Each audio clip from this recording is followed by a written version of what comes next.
سابق وزیراعظم میاں محمد نواز شریف آج کل اپنی یادداشتیں تحریر کر رہے ہیں۔ اپنی مرحومہ اہلیہ کے حوالے سے بھی انہوں نے کچھ صفحات قلم بند کیے ہیں، آئیے پڑھتے ہیں۔ بے شک زندگی اور موت اللہ کے ہاتھ میں ہے، اس کے فیصلے وہی ذات باری تعالیٰ سمجھتی ہے۔ بندوں کو ہر حال میں صبر اور شکر کی تلقین کی گئی ہے۔ کلثوم کی موت کا دکھ زندگی کی آخری سانس تک رہے گا، لیکن اللہ نے اسے بس اتنی ہی زندگی دی تھی۔ ہمارے پاس اللہ کی رضا پر صبر کرنے کے سوا کوئی چارہ نہیں۔ میرا اور کلثوم کا 47 برس کا ساتھ تھا، ساتھ بھی ایسا کہ جسے ایک دوسرے کو سمجھنے، ایک دوسرے کا خیال رکھنے اور ایک دوسرے کے جذبات کا احترام کرنے کا مثالی تعلق کہا جا سکتا ہے۔ اس سفر کے دوران اچھے دن بھی آئے، بہت مشکل اور کٹھن وقت بھی آیا۔ میں نے کلثوم کو ہمیشہ صابر، شاکر اور باہمت پایا۔ وہ بہت حوصلے اور بڑی سمجھ بوجھ والی خاتون تھی۔ سیاست اسے کبھی پسند نہیں رہی۔ سن 1980 کی دہائی میں جب میں پہل سیاست میں قدم رکھ رہا تھا تو بھی کلثوم کی رائے اس کے حق میں نہ تھی۔ وہ اپنی اس رائے پر ہمیشہ قائم رہی، اپنے بیٹوں کو بھی سیاست کے میدان سے دور رکھا۔ مشرف کی ڈکٹیٹرشپ کے دوران جب ہمیں جیلوں میں ڈال دیا گیا تو کلثوم نے بڑی جرت اور بہادری سے آمریت کو للکارا۔ اس نے جمہوری قوتوں کو اکٹھا کر کے کامیاب تحریک کی شکل دی، یہاں تک کہ عامر کے ارادے کمزور پڑ گئے۔ حالات کے سنبھلتے ہی کلثوم نے خاموشی سے خاتون خانہ کا کردار سنبھال لیا جو اسے سب سے زیادہ عزیز تھا۔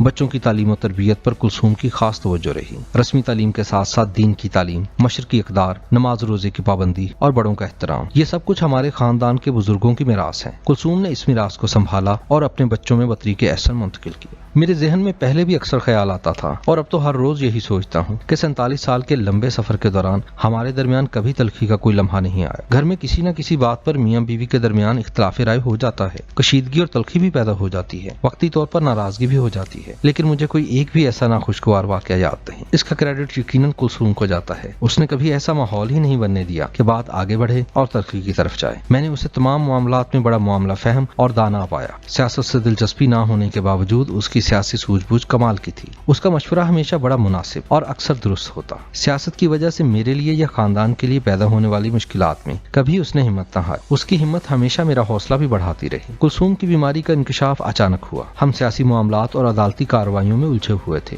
میری انتخابی نااہلیت اور وزارت عظمیٰ سے سبکدوشی کا فیصلہ آ چکا تھا جب کلثوم کی گردن کے نچلے حصے میں تکلیف پڑنے لگی۔ اگست میں وہ چیک اپ کے لیے لندن گئی اور معلوم ہوا کہ اسے کینسر کا موذی مرض لاحق ہو چکا ہے۔ یہ ہم سب کے لیے دل دہلا دینے والی خبر تھی۔ لندن میں علاج شروع ہو گیا۔ میرے دل پہ آج بھی بڑا بوجھ ہے کہ میں مختلف مقدموں میں مسلسل پیشیوں کی وجہ سے ان مشکل دنوں میں کلثوم کا ساتھ نہ دے سکا۔ میں چاہتا تھا کہ سب کچھ چھوڑ چھاڑ کر اپنی زندگی بھر کی رفیقہ کے ساتھ رہوں۔ میرے ساتھ مریم کو بھی مقدموں میں الجھا دیا گیا۔ 14 جون کو سپریم کورٹ نے ہمیں صرف 5 دن کے لیے لندن جانے کی اجازت دی۔ ہمارا خیال تھا کہ عید کلثوم کے ساتھ منائیں گے۔ جب ہم لوگ ہیتھرو ایئرپورٹ سے نکلے تو خبر ملی کہ کلثوم پر اچانک دل کا شدید دورہ پڑا ہے، جس سے اس کے بدن کے تمام اہم اعضاء بشمول پھیپھڑوں اور گردوں نے کام کرنا چھوڑ دیا ہے۔ وہ بے ہوشی کی حالت میں ICU میں ہے اور اسے وینٹیلیٹر کے ذریعے مصنوعی سانس دی جا رہی ہے۔ مجھے اور مریم کو شدید جھٹکا لگا، لیکن کوئی چارہ نہ تھا۔ ہم مزید تقریباً 1 مہینہ لندن میں رہے۔ اس سارے عرصے میں کلثوم کو ہوش نہیں آیا اور وہ وینٹیلیٹر پر ہی رہی۔ اس دوران معلوم ہوا کہ احتساب عدالت نے کارروائی مکمل کر کے ریفرنس پر فیصلہ محفوظ کر لیا ہے۔ ہم نے اپنے وکلاء کے ذریعے درخواست دی کہ چند دنوں کے لیے فیصلہ مؤخر رکھا جائے تاکہ ہم کچھ دن مزید کلثوم کے ساتھ گزار لیں، جس کی حالت نہایت تشویشناک تھی۔ یہاں ایسی مثالیں ہیں کہ عدالتی فیصلے کئی مہینوں تک محفوظ رکھے گئے، لیکن ہماری درخواست کو مسترد کر دیا گیا۔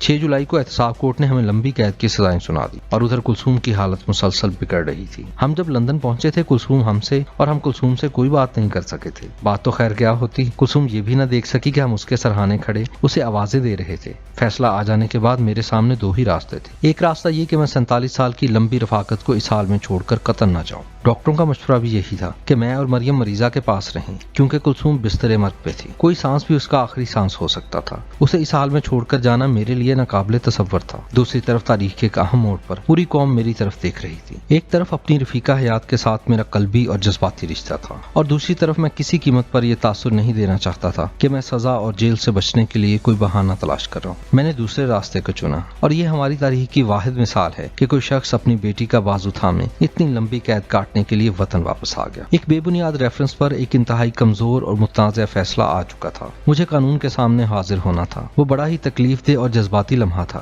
جب میں اور مریم کلثوم کو اللہ کے حوالے کر کے وطن کے لیے نکلے۔ میں رخصت ہوتے وقت کلثوم کو پکارتا رہا لیکن اس نے کوئی جواب نہیں دیا۔ مجھے اندازہ ہے کہ ایک بیٹی ہونے کے ناطے مریم کی ذہنی اور جذباتی کیفیت کیا تھی، لیکن اس نے جو کہا تھا سچ کر دکھایا۔ وہ میری کمزوری کی بجائے میری طاقت بن گئی۔ میں، مریم اور صفدر اڈیالہ جیل کے مختلف سیلز میں تھے۔ اسی دوران خبریں آنے لگیں کہ کلثوم کی طبیعت سنبھل رہی ہے، اسے ہوش آ گیا ہے، وہ آہستہ آہستہ باتیں کرنے لگی ہے، اس کا دماغ پوری طرح کام کر رہا تھا۔ یہ بات جیل کی کال کوٹری میں بڑا حوصلہ دیتی تھی کہ کلثوم ٹھیک ہو رہی ہے۔ جیل والے ہفتے میں ایک دن ہماری مختصر بات کراتے تھے۔ میں سوچتا تھا کہ جلد کلثوم سے ملاقات کا موقع ملے گا انشاءاللہ۔ انتقال سے ایک دن قبل بھی میری اور مریم کی کلثوم سے بات ہوئی تھی۔ ہمارے وہم و گمان میں بھی نہ تھا کہ یہ کلثوم سے آخری گفتگو ہے۔ اگلے دن میں احتساب عدالت میں پیش تھا۔ کسی نے مجھے کلثوم کی طبیعت کے بگڑ جانے کی خبر دی۔ جیل آ جانے کے بعد رابطے کی کوئی صورت نہ تھی۔ میں شدید پریشانی کے اسی عالم میں تھا کہ شام کو جیل کے ایک افسر ہمارے سیل میں آئے اور مجھے کلثوم کے انتقال کی خبر سنائی۔ میں اپنی کیفیت کا اظہار لفظوں میں نہیں کر سکتا۔ میں نے جیل افسر سے کہا کہ مجھے مریم کے پاس لے چلو۔ انہوں نے مہربانی کی، مجھے مریم کے سیل تک لے آئے۔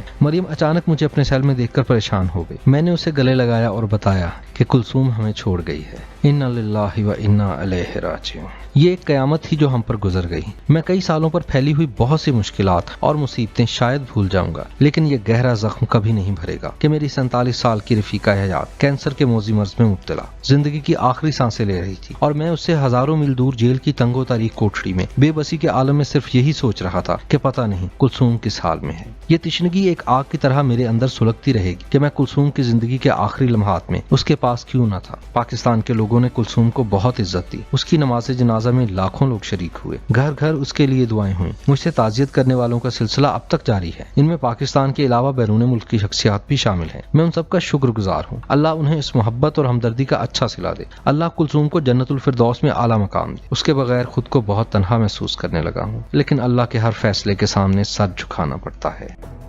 YouTube پر گوگلی نیوز دیکھنے کے لیے youtube.com کی سرچ بار میں googly news T V type کریں۔ گوگلی نیوز کے پیج پر سرخ رنگ کے سبسکرپشن والے بٹن پر کلک کرنا نہ بھولیے۔ YouTube پیج پر اپلوڈ ہونے والی ویڈیوز سے باخبر رہنے کے لیے بیل آئیکن پر کلک کیجیے۔ آپ کو ہر نئی ویڈیو کے بارے میں نوٹیفیکیشن موصول ہو جائے گا۔